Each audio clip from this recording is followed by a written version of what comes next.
Grabe oh, nag-spray tayo kanina, di ba? Nakita niyo 'yan? Oh. Ang dami pang napadikit. Ay, grabe. Allah. Oh, tingnan niyo. Nawala yung wala oh. Wala. Minimize. Yun oh, kita niyo? Uy!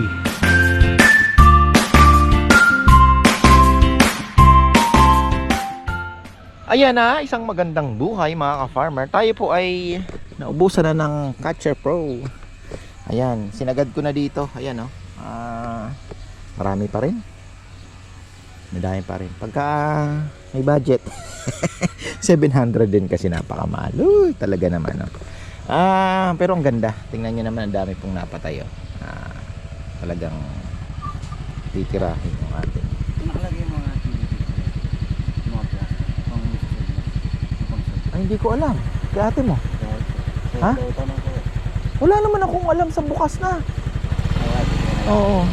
Ayan mga farmer, ano tayo? Ayun oh, nadikit oh. So kahapon nag-spray ako ng sana maimbento nila no. Mabango at may lason. 'Di ba? Hindi lang didikit, pero sana may konting lason din para pag nakaalis sila, nakaalpas, namamatay pa rin. Kasi ang dami po, kagaya po no, nakakaalis pa din. Malakas eh. Ayan o, tingnan nyo. Dami no. Ayan na, anuhan lang yan, naambunan po yung mist. Tapos kahapon nag-spray po ako ng suha. Kasi anuhin natin to. Sa bagay may potassium naman po yung linagay natin na ano, baka masobrahan naman ano. Pero pwede naman kasi 4 weeks daw eh, every 4 weeks, so halos 1 month na rin naman po tayong naglalagay ng nakapaglagay pala ng fertilizer dito. So pwede tayong pumitik ng 0060 at yung mga Carabao manure natin na ano, pwede nating paikot dito ilagay. Tapos sa papatubigan o magtatag-ulan na, maganda din yan mga farm. Tapos every 4 days spray tayo ng mabaho. Mabaho po yung in-spray ko, kaya hopefully ay makatulong. Tapos ito may calcium nitrate na akong dala-dala kasi maaga pa naman, baka makapagdilig-dilig tayo ng may calcium nitrate. Pero very very light lang mga farmer. Very light ang ating ilalagay. Hindi po ano, hindi matapang, very light. I-mix natin sa tubig, then i-ano natin, ididilig. Very light lang. Tapos pakita ko po sa inyo, ito yung aking in-order na naman na bago. Alam nyo, ito yung mga nagpapasaya sa akin mga farmer. Tanim-tanim. Yan o. Hindi ko po ito ginagawa dahil nagkukunwari tayo. Hindi. Pinakikita ko po sa inyo yung mga bagay na nagpapasaya din sa akin. Simpleng buhay. Ayan. Ito po yung fertilizer natin na organic fertilizer pa din kasi ano siya eh. Chicken manure na may halong ipa, composted. Proven na kasi ano po siya eh. Ginamit na natin. So, hindi umiinit mga farmer. Ayan. Ayan o. So, may mga ipot yan ng manok. Ayan o. At may ipa na nabulok na din. So, ang ganda. At magtatanim pa tayo. Next week, God willing, baka makaikot tayo sa palayan. Makuha ko na din yung aking mga pinapangarap na magre-replant kasi tayo ng kalamansi. Which is, ngayon, final na naandyan na. Okay na po yung mga anuhin natin, konti na lang yan, railings na lang ang ano tatapusin, tapos kapag tanim na po tayo. Kaya lang grabe, tingnan nyo mga langaw mga kapal, ang dami no. Buong arayat daw po, pasensya na sa mga bumibisita at hindi naman po ganito, hindi po ganito, baka mamaya maging impression ninyo ganito sa amin palagi, 'di ba? So kaya lagi ko ding ini-emphasize sa vlog kasi may mga makakapanood. Matatapos na ang aming kalbaryo. So ayun, konting tiis lang po. So ayan, pati oh. Oh. Nahabol ako eh. So ayan, 20 pieces, 150 po ang isang piraso nito. Bawat avocado halos dalawa po ang nagagamit ko eh. Ganon karami pong ginamit ko, pero at least yung gagalawan niya talagang ano, pero effective din po yung ano, yung dugo ng baboy. Ang ganda ng avocado natin mga ka-farmer, nilagyan ko ng dugo ng baboy, pig's blood. Ang ganda ng napakita ko lang ano, ang ganda. Kaya lang ililipat po namin ito kasi may future project po tayo na mukhang kailangang gawin din. Pero syempre nakikiramdam pa tayo. Pero most likely tayo po ay mag-i-expand dito ng ano, ng kainan, medyo malapit sa playground. So ayan, tatambak tayo ng konti. Tingnan nyo naman, nakita nyo po yung naging epekto ng dugo ng baboy na dinilibing namin dito. Ang ganda. Kong, nakita mo ba yung epekto ng ano, nilagay natin na dugo? Ganda no? Kaya lang ililipat ito. Wala, gagawa tayo ng ano dito eh. Hina, pero wag lang mamatay. Nakaka-recover naman. Ugat, no? Anong gusto mo? Patayin o subukang ilipat? Oo, manghina. Basta mabuhay. Sayang yan. Ganda na mga ka-farmer. No? Kaya nga eh. Ang ganda. Kaya nga.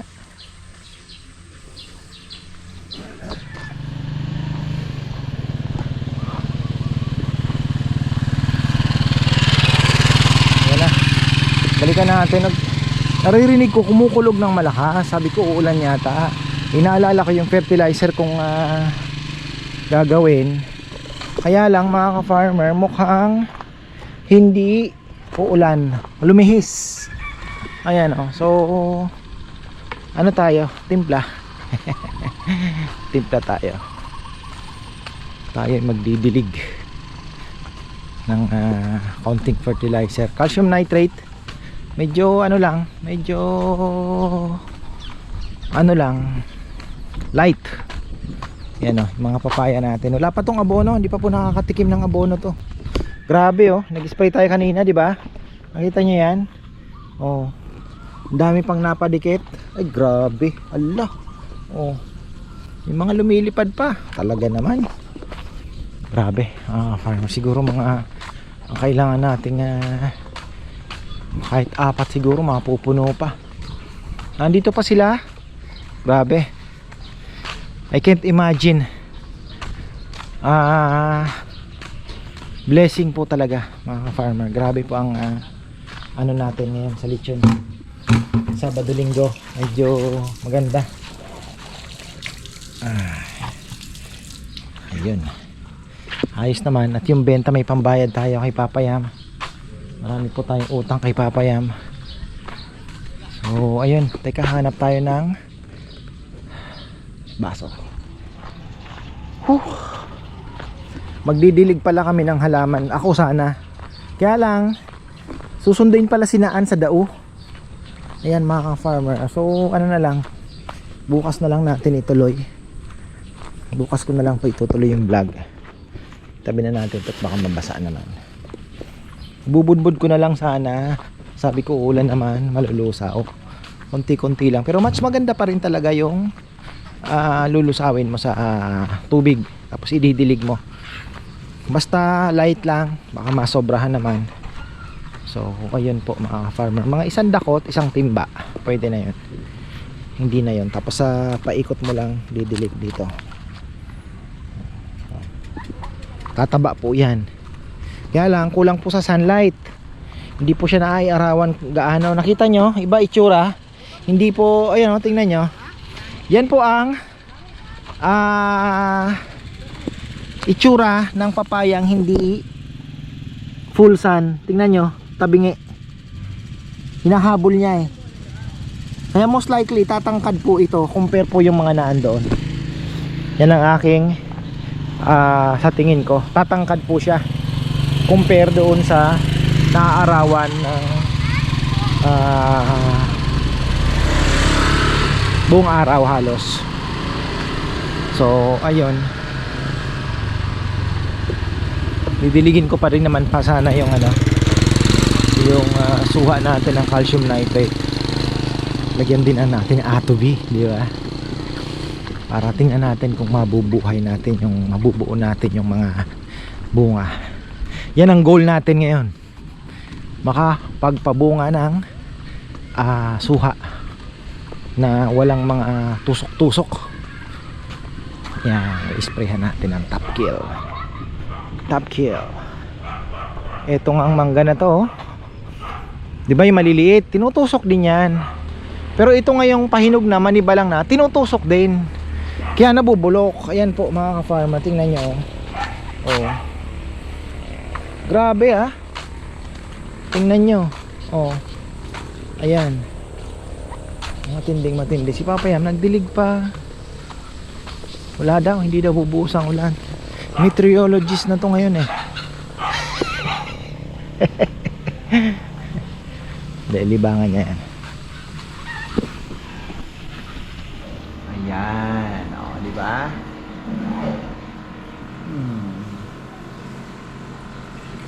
Kaya lang.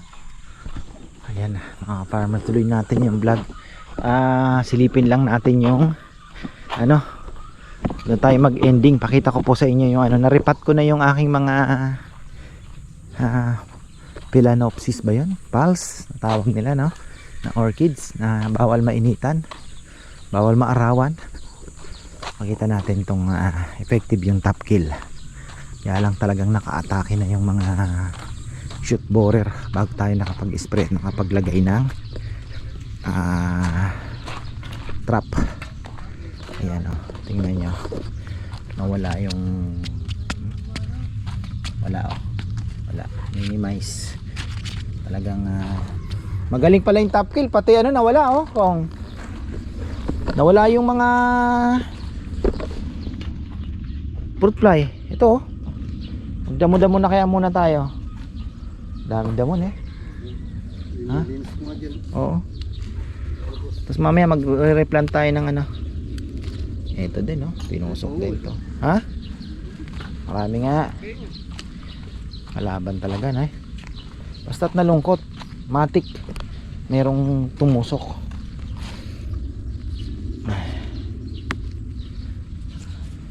Kanina may nakita akong laki.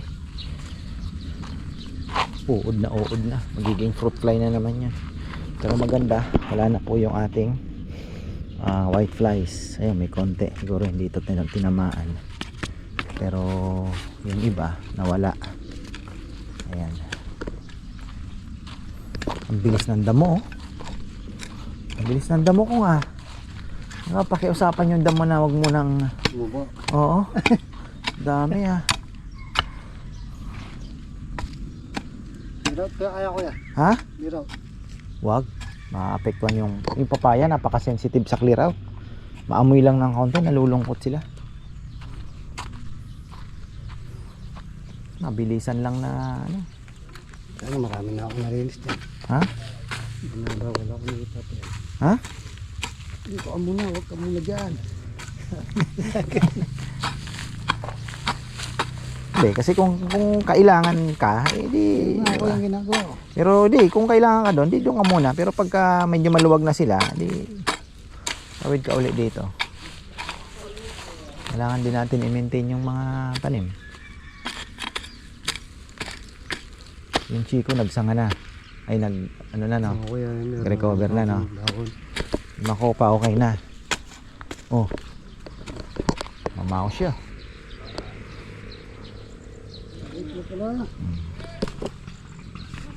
Break na break na. Tapos dito na ako dadaan sa kabila. Ano natin tong avocado. Lagi kong chine-check mga ka-farmer kasi ako'y nakahinga naman na. Pero syempre Medyo na ano pa yung mga bagong dahon na mamatay pa, pero ito okay na. Ito ang binabantayan natin talagang naputol yung kanyang pero buhay ito, syempre buhay yan, alive.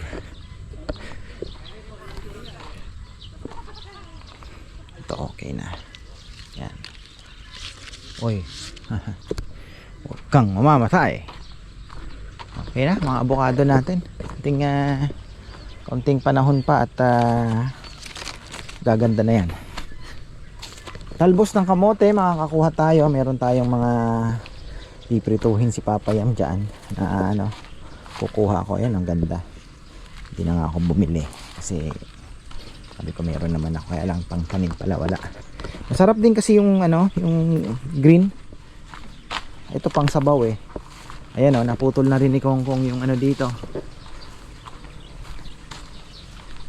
Naputol niya na. So fertilizer ang urgent natin gawin. Kailangan, dami pong langaw, tingnan nyo, pati yung grabe talaga. Ay, langaw. Kailangan tayo makakagraduate sa langaw. Ito, papatanggal ko na ito. Ang hirap pa yuko-yuko dadaan dito. Hindi naman nagano yung grapes na yan. Tsaka hindi naman masarap. Hindi po masarap. Sa totoo lang. Iba pa rin talaga yung nabibili mo sa China na galing China. Seedless. Avocado natin, ayan. Ganda. Diba? Has daw yan. Sabi. Pero yung dahon niya, hindi has eh. Ganito ang dahon ng has. Pwede naman, naglalabas naman siya na parang has ito yung dahon niya. Actually yung dahon niya para siyang mangga nga na meron din pala ganito, morong ganito ang dahon. Tapos yung sili ko mukhang hindi po tutubo. Bird's eye chili hanggang ngayon wala pang umaangat. Naibaon kasi ni Bebe. Naimbak niya yun. Baka nabulok na yung buto. Pero yung ito, okay. Galing galing pang Iloilo to eh. Yung buto na yan. Tingnan nyo paano nakaakyat ang buwisit mga farmer. Nakaakyat yan. Ayan. Atay ako rin. Pakita ko lang yung akin bago tayo magtapos. Ayan. Diba?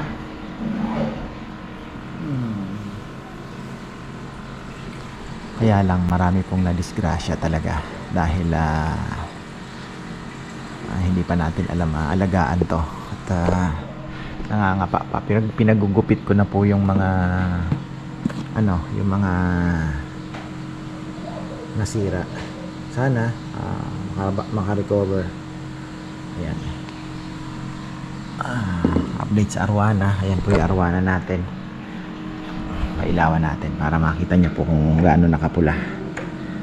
Pag natamaan po siya ng ilaw, mapulan na siya. Ayan. Ito ka. Tinamaan niya ng ilaw. Kikita niyo yung fins niya. Nag-umpisa na pong magpula. Pero hindi pa to tinataning light dahil ayoko naman pong ng tanning light dahil madumi sa tubig. Ayun, kailangan ko na naman nga mamaya mag water change. Ayan ayan, lumaki na, maraming mga nakakita. Yan yun kita nyo. Uy, pakita kung gaano kapula